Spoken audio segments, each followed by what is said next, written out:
favorite podcast. I'm Obi. I'm here with Ed, and we're going to have a great episode for you. You can find us on wherever you get your podcasts, including Apple, Spotify. That was Apple, not Apple. Spotify. And now I'm lost. And that's it. The charm is that we stuck. Ed. Well, Google you could go to Alexa. Uh-oh, my Alexa's now talking. Damn it. Alexa, stop. I'm glad we got her on the podcast. We're an interview show now. We could ask her lots of questions. Speaking of the interview show, we're doing this show a little different. Ed, you're taking the reins, so let me give this over to you. Yeah, Obi, thanks. I'm really excited. So tonight is our 23rd episode, or this morning, depending on when you're listening to this, our 23rd episode. And as we know, growing up in Gen X, the number 23 is synonymous with greatness. It's synonymous with the greatest basketball player of all time. It's synonymous with Michael Jordan. So what better way to celebrate greatness on episode number 23 than talk about the generation that spawned this podcast, which is Generation X. So Obi, all Gen X, all night. What do you think about that? I think it's going to be an interesting, if not exciting, episode. It's going to be the X Games of episodes, if you will. Yeah. That was bad. Okay. And if it wasn't for you just saying that, X Games weren't going to be mentioned at all in this podcast. So thanks for ruining it. But let's get back on track here. So here's the plan tonight for everyone listening. The idea is, if you've been listening to a bunch of guys bitch about things the way they should have been back in the day, you're probably Gen Xers, right? Maybe you're okay boomers, but you're probably Gen Xers, because if you're okay boomers, you probably don't get our humor to begin with, right? Because you're too straight-laced. So we're going to talk a little bit about Gen X tonight. Hopefully, if you're listening along, you're going to identify. I'm going to talk about stereotypes. Obi and myself are going to talk about how we identify or don't identify, if they're, BS or not. And then, just think about this in your head. So hopefully this is the play along episode, right? So Obi, I'm just going to throw out some things here, and this is how we're going to go. I'm going to throw things out and you're going to react to it. So the first thing in all of my research on Gen X I did, right? There's a lot of things out there, and we're going to get to it all. But the name of Gen X, like, what are our other names? Like, all of the other generations have nicknames, right? So I have a couple here. The Grunge Generation. What do you think of that one? I think that that's an that's hard to say. Grunge was a short-lived period of music. It started like in 91, 92, it feels like, and by 97, 98, it was over. How can my whole generation how can 20 years of it, which is a period of that generation is supposedly, which, for the record, I think all this generational stuff is kind of BS, but I am proud to be a Gen X, if we're going to use that term. But Grunge Generation, that not even everyone liked grunge, but it was just like the period that you and I were in college, but there's a whole lot of 80s and early 90s later 90s that gets eliminated, and the 70s too. So I'm not a big fan of that as a name for us. No. All right. I'm not a big fan of your answer, but I understand why you said it. I actually identify with the Grunge Generation because that's when we were in college, and that was the music. And I wore a lot of freaking flannel, right? So I identify with that. So, but I understand your point. You're not wrong. I just think it was a bad answer, but that's okay. Okay. You're going to get a chance to redeem yourself. All right. I was just saying, I was all about the flannel and the jeans. So, like, if you ask me what my look was, it was flannel and jeans. So, from that standpoint, Grunge Generation all the way. That's my point. And now here's the thing. No one can see this, but Obi's wearing flannel right now. But I digress. So, okay, Obi, what about this one? I think you'll agree with this one because it's longer than your self-imposed window of more than 5 years. The MTV Generation. Absolutely. I remember MTV being invented. I used to go to the shore with this other family, and they had cable and we didn't. And the first thing I did when I got to that kid's house was I went downstairs and would watch MTV for 3 or 4 songs while the mothers talked about what the plans exactly were for the day, what car, whatever, what beach, and then we go. And there was nothing I wanted more than to get my 15 minutes of MTV in. From then right up until all of a sudden started being the start of reality TV. with can't remember what was that show that was The Real World. The Real World, right? Come on. So before MTV, it's time to start getting real or something like that. They said. Yeah, I want my MTV. I'm down with Dire Straits, and I want my MTV. All right, I would agree. MTV Generation, absolutely right. That we were raised on MTV, and for all you younger kids listening to us, I remember MTV when they actually played music. So I got a couple ones here. I think they're lame, and I'm sorry to bias your answer on this, but I'm just gonna loop them together because I think they're that lame. The Options Generation and the Baby Busters. Have you ever even heard those? I've never heard the Options Generation. I know why we were called the Baby Busters, because the boomers were like 4 kids per every 2, and we were like 2 1/4, and so the population people dropped. Yeah. So we're I know the smallest why we're generation. Yep. Yeah, but that sounds like if we're Baby Busters, it sounds like we're busting our nuts earlier than everybody else and making kids. Well, we are the first generation to grow up with birth control, but I digress. That could be another episode. How about this one? I know you're gonna identify with this one, and if you don't, our audience will. The Latchkey Generation. Hell yeah! Hell yeah! Right. That's probably the most synonymous with us, right? Yes. Not only was I the latchkey, I was the last latch. Oops, I forgot the key. Better break through the window generation. My dad installed combination locks on the garage. That's how I got in. I never had to worry about a key. All right, how about another one?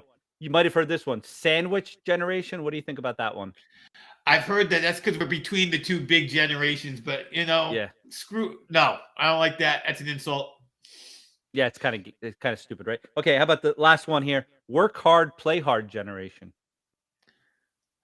So although I think that a lot of people in our generation do that, I think that other generations would also claim that they do that. I think that's a universal. You're 20 something entering the workforce, young person theme.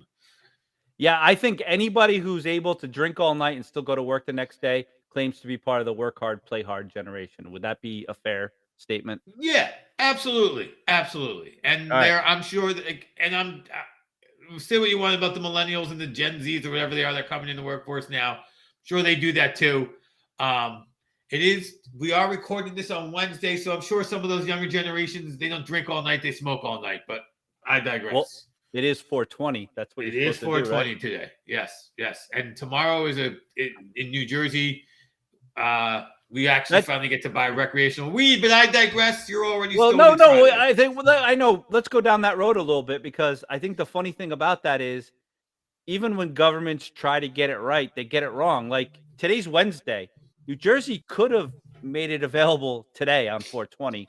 Instead, they missed. This is government screwing things up. They missed an amazing marketing opportunity, and they're like, "Oh, we'll go live with weed on 421." Like, yeah. Like once you finally made a decision, you could have gone like, Wednesday's a good day. 420. Yeah. The stores will be happy. Yeah, we don't have enough time, Governor. We can't get them open by 9 a.m. So let's just go to 421. Someone just said, okay, how about by like 4:20 p.m.? Yeah. How about 420 on 420? The lines would have been out. And I think that's kind of a Gen X thing, right? It's a Gen X conversation. I mean, I think the whole marijuana thing was like a baby boomer thing, but you can't tell me people wearing flannel and work boots and jeans weren't smoking some weed. I think we know for a fact that there were plenty of people in our generation smoking weed, and I think that our generation coined 420. I don't think that that comes from an older generation. I didn't find that in my research, but I'll get that for the next episode. All right, Obi. So now that we got the name of our generation, right? I think we agree with scientific research, we're the Latchkey Generation or the MTV Generation. I think that's it. I think we can agree on that. And if you're listening and you can't agree with that, shoot us a text, shoot us an email, yell at us, and we'll take it under consideration. So I'm gonna go down another path here. Just some facts. Not that you need to react to this. You can if you want, but just some facts on the average Gen Xer, right? So they say the average Gen Xer works 8.19 hours per day. So works more than 8 hours a day. the average Gen Xer, this is crazy. I don't know how, if I give you all these numbers, you were add them up, I don't think the Gen Xer actually sleeps, but the average Gen Xer shops 1.66 hours a day. We volunteer 1.98 hours a day. We socialize 2.0 hours per day. We do sports and or exercise 1.81 hours a day. And then we're hanging out in the household, doing household chores or whatever it takes to keep our house together for 2.29 hours a day.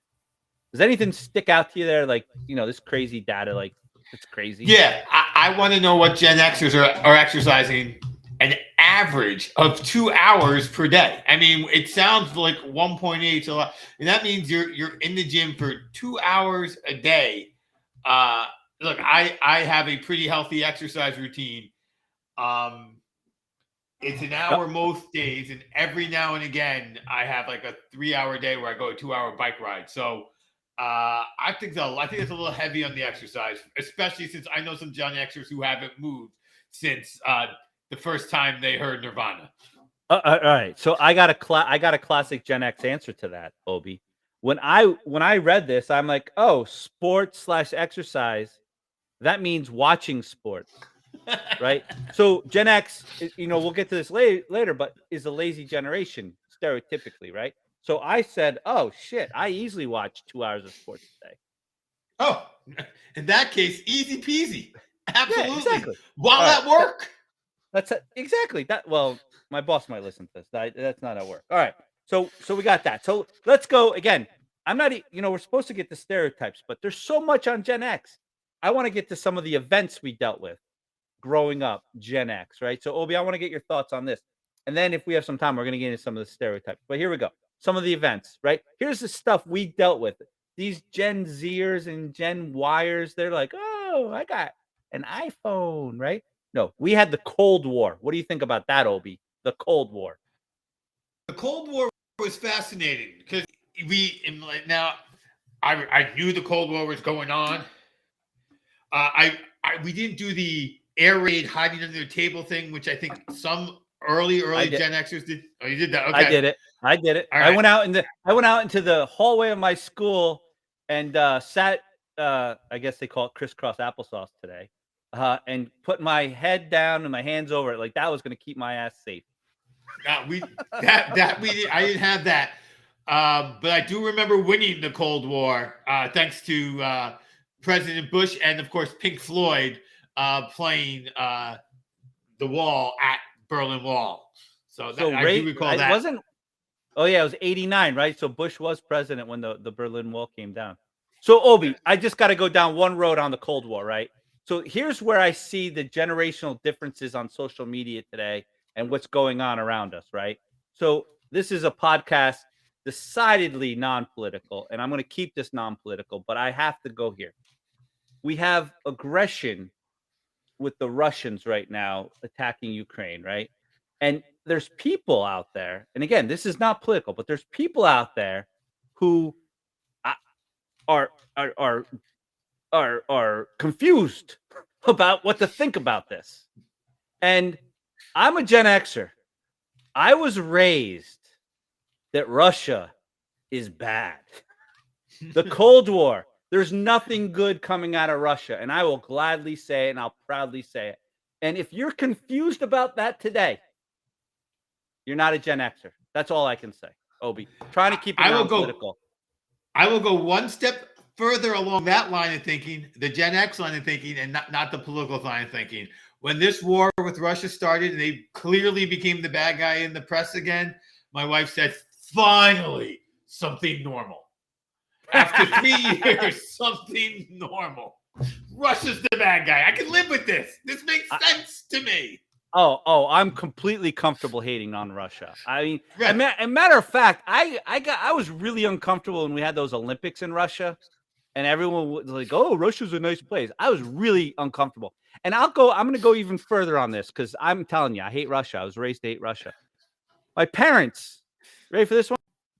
They tell me about a year and a half ago, oh, me and your dad, we're going to go on a cruise. Like, okay, which one? They got 7 booked or whatever. Like, retirement's a beautiful thing. But oh yeah, this one we're gonna be leaving from like Copenhagen and we're gonna be going to Russia. I'm like, why? Why would you go to Russia? Why? Why? Why? Oh, we heard it's beautiful. No, it's Russia. There's nothing beautiful about it.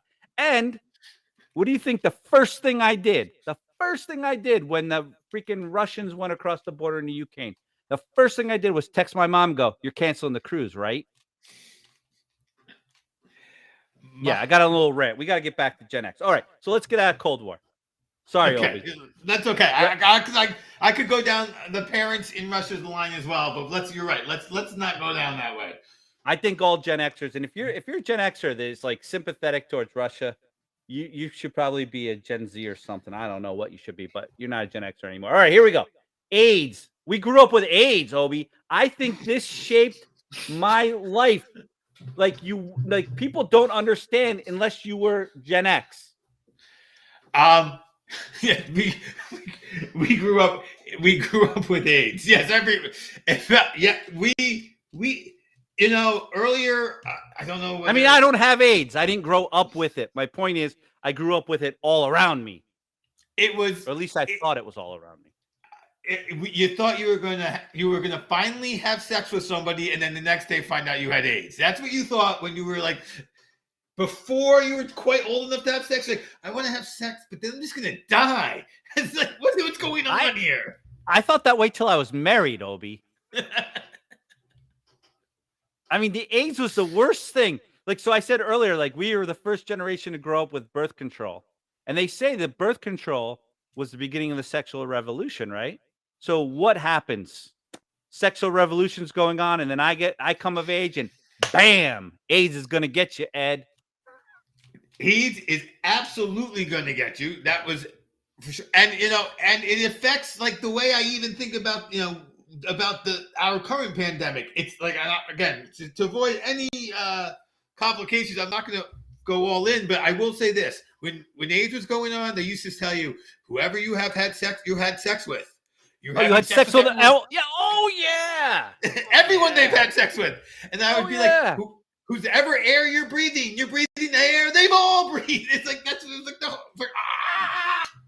Yeah, people don't understand how warped our brains are because of growing up with the AIDS epidemic. I'm telling you, it really, and maybe it wasn't the same for females. I don't know. I'd love to hear from the female audience, but as a man, it really messed with my brain. So let's go on to a better top. Oh, one other thing on the AIDS thing.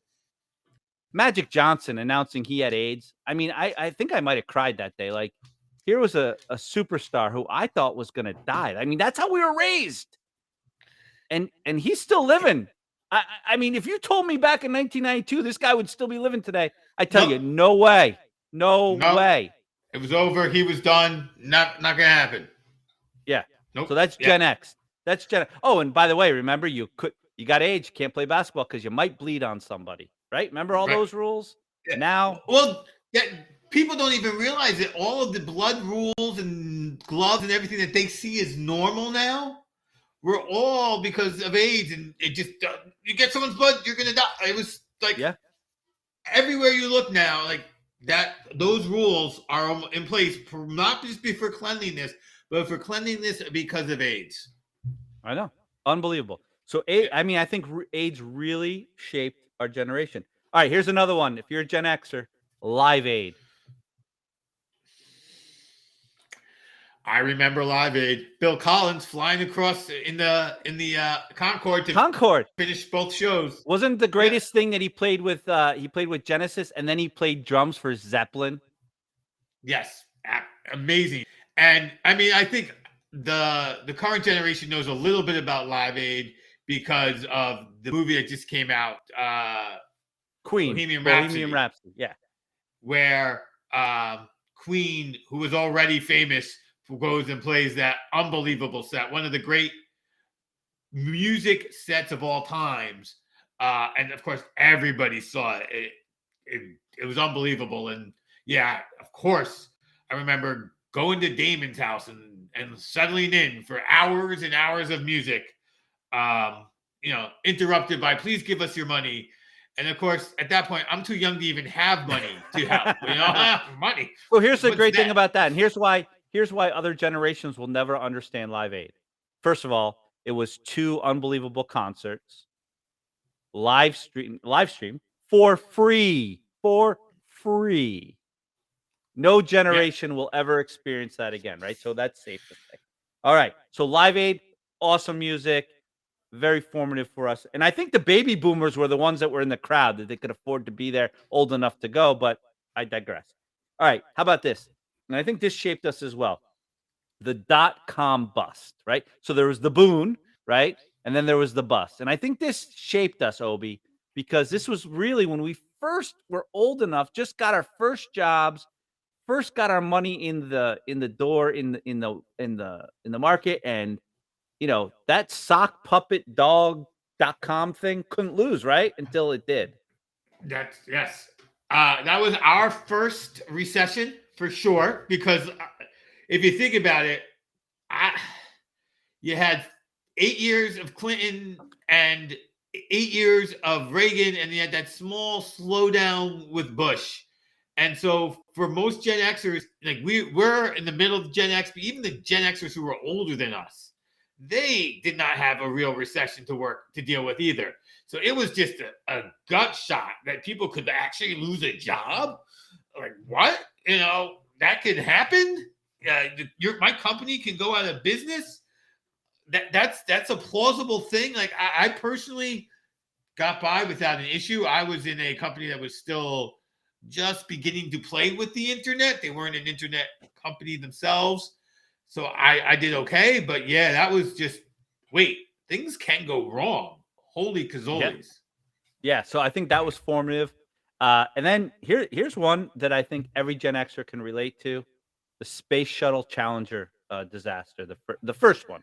I know the Challenger crashed twice, but the first one. What Gen Xer doesn't remember where they were when that happened? So there's 2 things I was looking for you to bring up in what shaped our generation. This is the second of them. It wasn't as early as the memories the other, which we haven't quite talked about yet. As we're 2019 already, like you said, this is going to be a multi-part episode. But the Challenger explosion was downright shocking. I mean, it was probably the equivalent to Kennedy getting shot for our generation, because we were all hurtled into our classrooms to watch. Like, we were like all excited this teacher was going to go. All the other teachers now looking back, here they were all jealous of this person, but they were going to show their students because they were good teachers. And how could they, I'm sure that somewhere within, they knew somebody who they thought was deserving if it wasn't themselves. How is that person not the best science teacher? And we're all there watching, and then boom. Yep. No one's watching. It's over. See ya. What just happened? It was on live TV. We saw TV. 7 people die on live TV in elementary school or junior high or high school, right? That shapes a generation, right? Without a doubt. Without the please watch, not like now. You're about to watch a disturbing tape. Nope. Yeah, there was no delay. It was live. They're going to do it live. All right, couple more things I might get. I'm going to be really disappointed if I don't get your other thing. So, all right, the Berlin Wall falling, right? So we talked about the Cold War earlier, and you touched upon it, but really formative. Like, communism was a thing. Like, I know people talk about it today, like it's a big bad thing. No, but it was a real thing. Like, half of Europe was under lock and key through communism, and the Berlin Wall was that symbol. And that freaking thing came. I mean, there used to be East and West Germany.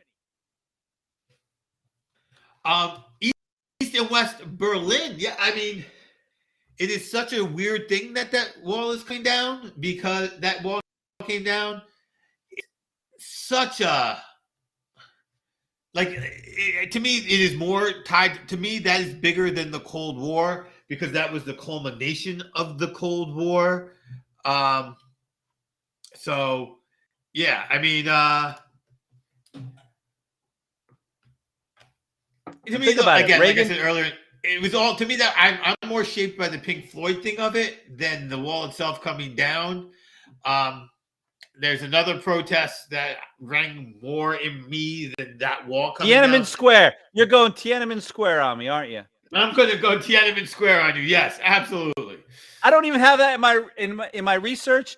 I must have been searching communist China websites, not to get political, but that's why it didn't come up on my research. But yes, how about that guy standing in front of the tank in Tiananmen Square? But at least that was craziness, and that you're just like, wow, that. Later in life, I met a woman from China who was there. She was part of the protest, and her stories are epic, to say the least, of being there at that time. So I will not say her name because she does not ever want that to be known. But yes, like, I just remember watching that guy standing in front of the tank, thinking, "I'm pissed off that I gotta be home at midnight." And this freaking guy standing in front of a tank, right? What kind of, right. what kind of? Well, I should still be able to stay out later than midnight. That's what I thought. But anyway, I was a Right. selfish little teenager. All right, so we got the Berlin Wall, we got Tiananmen Square. I got a couple more things, and we're gonna wrap this up because I got a lot more Gen X stuff, and I don't want to dilute any of it. So we're gonna end on a high note, and I know you got a question for me, Obi. So here we go. Here's something I think it's on your list because I think this was really formative for us as Gen Xers. Desert Storm, right? So you had Iraq invades Kuwait, and then we go over there, and for like 6 months, we're like building up, and these were kids we went to high school with, right? Kids we went to Yes. high school with are going over to Saudi Arabia to free Kuwait, and I think that formed a generation, right? The first Iraq War. I mean, I don't know if that's the one you had, but and then we saw it on TV. That was the first real war on TV in real time. When those rockets and missiles started going into Baghdad that first night for Desert Storm. I mean, it was Desert Shield and then Desert Storm. I think that shapes the generation as well. I not only that I think that shaped a generation, I think in many ways that reshaped people's opinion of the American military, both here and abroad. It was a true military action, wasn't a police action. Um, it was fast and furious, and maybe he stopped too soon, maybe he didn't. I'll leave that for the historians. But it felt like a major, super successful victory at the time. We, like you said, we all knew somebody who was there. Hopefully, you knew that person, and they came home, and most of them did. It was a blowout, right? I mean, in terms of war, it was a blowout victory. Uh, our special forces would go in, find the locations, and then guided missiles, like we didn't even think was possible. Remote control drone type missiles hitting exactly the spot. We were watching weapons on TV we didn't even know we had. Yes, right. And then missiles would be launched at us, and we had missiles to stop them. And I think it was Anderson Cooper's on top of a building going, "There's a missile coming in," and he's calm as can be. And then he's like, "And there it goes. It's a Scud, so of course it's not very accurate. Oh, but there's a Patriot missile, and it's gone." You're like, "Just guys, just sitting on top of the building." So yeah, it was crazy, and it definitely gave us a sense of, we not only, kind of tied back to the Cold War. Not only did we win the Cold War, but boy, we were ready had it ever turned into a hot war. And I think that stayed in our minds for quite some time. Especially since before that was, the Vietnam generation and what we were told about that and how we felt about that as a country to a war that we just mopped the floor. Yeah. I'll go a step further. Like as a son of a Vietnam veteran, and hearing the stories about how that war took place and how those veterans were treated when they came home, and then remember there was a ticker tape parade in New York City down the Canyon of Heroes for the Right. Desert Storm, right? And so that brought some American pride back. But that, again, we knew people. Those were the kids that we went to high school with that, they chose the military, right? And they Right. ended, and that was the other thing. Think about that. When we were in high school, right? Think about this. 9/11 generation is different. When we were in high school, going to the military was a safe, easy way to get money for college. Yes. And then all of a sudden, Kuwait gets invaded, and holy shit, there's people in the military thought they were going to college for free, and they're over in Saudi Arabia in 110 degrees wearing gas masks, right? So that I think that shapes a generation when you realize, and ever since then, think about it, going into the military hasn't been a layup anymore, right? No, It's not. no, You go it's into the not. military today, odds are you're gonna have to do something, right? It's not a layup, and so I think that shaped it. And again, not to go long here because we're gonna keep this short, but two other things I think are really important as far as our generation, and then we'll do stereotypes the next episode when we hit this. The Obi, the word alternative. Doesn't it seem like in our generation everything was alternative? Alternative rock, alternative movies, alternative drugs, alternative dress, alternative sex, alternative right? Alternative was the word. Is the word. I mean, it was right there behind dude. But it was the word that it was one of the things that got thrown around a lot was the word alternative and the word and the letter X. Like, had the iPod come out then, it would have been the X Pod. That's for sure. Everything had an X. Ed said we weren't going to mention the X Games, so I'm going to mention them again. The X Games. Oh, you bastard! It was alternative and extreme. It was extremely alternative. But yeah, absolutely So alternative. So buzzword, and then the last thing I'm going to leave you with, and then I know you have a question for me, and then we'll wrap this whole thing up.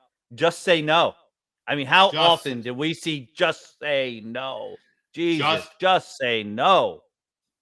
Didn't work. I mean, it was a bad plan. It didn't work, and now finally tomorrow in New Jersey, people will be able to say yes. That's my thoughts on just say no.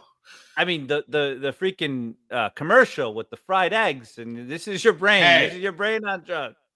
That was a great commercial. And this is what I remember most about that commercial. It's a great commercial, right? And my father and some friends, they're talking about the commercial, and somebody goes, you know how high that marketing director had to be to come up with that ad? You could come up with some great ads when you're high on drugs. That was the opinion of some adults around me about that ad. So that always it's like, okay. Yeah, and listen, and last thing on this, and not that we need to really get into. I guess in some ways, I mean, I guess we could say we're from some privilege because the war on drugs, right? We talk about just say no, and we just had a couple giggles about the commercial and just say no. But the war on drugs was a real thing in our generation, right? Yes. And while it did not shape me or possibly you, I would offer up that it shaped a lot of people in our generation, the war on drugs. Absolutely. It crushed a lot of people because one of the things that often gets forgotten about the war on drugs is if you got a federal drug offense, you could not get a federal student loan, which, definitely has to affect you if it's true that you need college. So we're not going to go down that debate. We'll let the mathematicians and sociologists do that fully. But that is a true side effect of the war on drugs, and if you believe in college, you know that's a real harsh circumstance for getting caught with a small amount of marijuana. So mandatory minimums, and I think it's out there now that the war on drugs is a failure, right? But at the end of the day, that shaped our generation as well. So I just wanted to shed some light. So Obi, we're gonna come back again.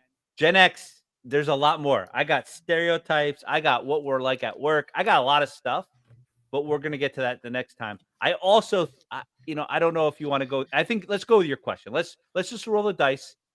We had a good Gen X talk. Throw your question out there. Either I'm gonna swing and miss, and we're gonna, because we suck, this will be over, or we're just gonna have some more fun. I can't not do your question. So when you threw it back to me, I was going to tell you I have to because you missed an event. So, all right. So first, tell me the event. But they tied together. They tied together. Awesome. So the event that you missed that is my earliest sort of memory. Like I was alive when Elvis died, and I was alive when Lennon got shot, but I don't remember either of those. What I do remember is Ronald Reagan getting shot. That's my earliest Gen X memory. And what I most remember about it is I was trying to watch Batman, and of course it got preempted with the news of Ronald Reagan being shot.